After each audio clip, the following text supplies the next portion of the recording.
প্ৰিয় শ্ৰোতাবৃন্দ, বানপ্ৰস্থৰ অষ্টম খণ্ডলৈ আপোনাক স্বাগতম জনাইছোঁ। তই ক্ষীণালি দেখোন। মাধৱীৰ মাকে চাৰুৰ গাটোলৈ চাই ক'লে।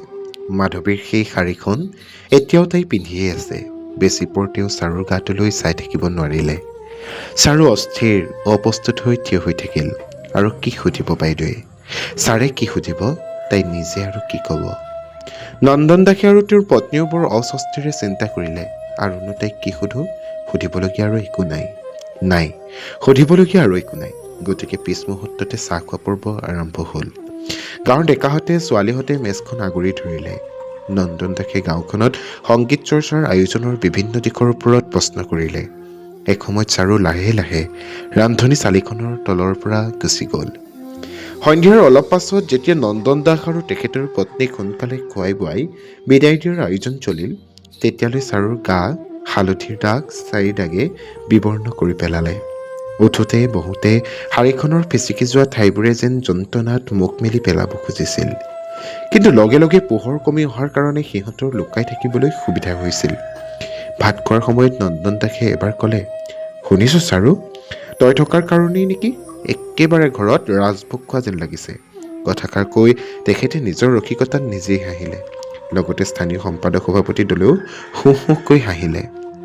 খাই বৈ নন্দন দাস আৰু তেখেতৰ পত্নী ইয়াৰ পৰা 2 মাইল দূৰৰ ফৰেষ্টডাক বঙলাত ৰাতিটো থাকিবলৈ যাব।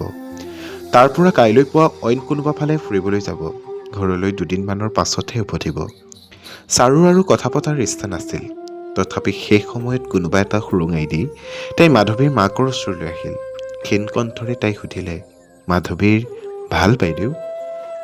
ভালে আছে। তাইৰ ল'ৰা এটা হ'ল নহয়? মুখিয়ালসকলৰ যোৱাৰ পাছত গাঁৱৰ ল'ৰা ছোৱালীহঁত ভোজ খাবলৈ বহিল। জাক ল'ৰা ছোৱালীৰ সংখ্যাও শেষ নহয়। এজাক বহিলে সহজে সিহঁতৰ খোৱাও শেষ নহয়। চাৰু আৰু তৰুৰ বৰ ভাগৰ লাগিছিল। সিহঁতৰ ভোকো লাগিছিল। এসময়ত পুতলি বহি আহি ৰভাৰ এচুকত বহি আছিলহি। চাৰুৱে এবাৰ ভাবিছিল মাকক মাতি আনি খাবলৈ বহুৱাই দিব নেকি? কিন্তু তাইৰ লাজ লাগিল। কোনোবাই যদি মন কৰি থাকে তেন্তে কি ভাবিব? মাক নহা হ'লেই ভাল আছিল। কিন্তু নাহিলেও অসুবিধা আছে। ঘৰত খোৱা বোৱাৰ আজি একো আয়োজন নাই। একো নাই। কিন্তু খোৱা বোৱাৰ শেষ ভাগলৈ ৰান্ধনীশালীৰ তলত এটা সমস্যাই দেখা দিলে। মাছ ঢুকাল, তৰকাৰী আছেগৈ, ভাত অলপ আছেগৈ, কিন্তু খাবলৈ মানুহ ইমান বাকী আছে। আগৰ মানুহবিলাকে সোপাসোপে দিয়াৰ কাৰণে পিছলৈ এইটো হ'বলৈ পালে। এইবুলি সহকাৰী সম্পাদক ডেকা এজনে ওচৰ তুলিলে। ইয়াৰ কাৰণে চাৰুহঁতে জগৰীয়া হ'ব পাৰে।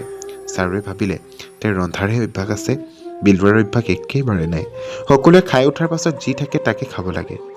এইটো ব্যৱস্থাতে তাই অভ্যস্ত। ৰান্ধনীশালী প্ৰায় নিৰ্জন হৈ পৰাৰ পাছত চাৰু, তৰু আৰু পুতলি বহি বাচনবোৰৰ ওচৰত বহি ৰ'ল। কলপটুৰে সজা ভাত থোৱা ভাণ্ডাৰটোত চুচুতে 2 আজলিমান ভাত ওলাইছিল। চোনবাইহেন মাছৰ গালৰ সাৰ এডাল পুতলি বুঢ়ীয়ে একমনে চুপি আছিল। সহকাৰী সম্পাদক ডেকাজনে এবাৰ ভুমুকি মাৰি চাই সুধিলে, তোমালোকে কিবা খালানে? 2টামান চাউল ফটকে বহাই দিবা নেকি? হাত ভৰিৰ বিষে চাৰুৰ বুকুখনকে আৱৰি পেলাইছিল। অৱসাদ ভাগৰে এক তীব্ৰ যন্ত্ৰণাৰ ৰূপ লৈ তাইৰ মনটোক আগুৰি ধৰিছিল। চাউলেৰে ভাত ৰান্ধিবলৈ তাইৰ কোনো ধৰণৰ উৎসাহ নাছিল। তাৰ পাছত দেখা গ'ল মাথাউৰিটোৰ ওপৰেদি 3টা প্ৰাণী নীৰৱে ঘৰলৈ উভতিছে। কৃষ্ণপক্ষৰ 3য়া বা 4থীৰ জোনটোৱে দিগবলৈৰ গছৰ জেওৰা পাৰ হৈ মাথাউৰিটো চাই আছে। বিপৰীত ফালৰ পৰা প্ৰাণী 3টাক পেটাতমাৰ নিচিনা দেখা গ'ল। ঘৰ সোমাই চাৰুহঁতে কোনেও কাৰো লগত কথা নাপাতিলে। চাৰুৱে ভাবিলে মাক আৰু তৰু খোৱাৰ পাছত তাই আগফালৰ পিৰালিত বহি হেঁপাহ পলুৱাই কান্দি ল'ব। কিন্তু তাইৰ পেটটোত আউট-পাউট লাগিছিল।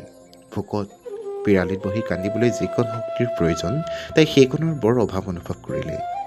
1 ঘণ্টামানৰ পাছত হঠাতে চাৰুৰ কাণত পৰিল বাহিৰত কোনোবাই মাতিছে। ঘৰত কোন আছে? মানুহটোৱে 3বাৰমান মাতিলে। মাতটো শুনা যেন, চিনাকি যেন। হয়, চাৰুৱে মাতটো চিনি পাইছে। মতি ড্ৰাইভাৰ।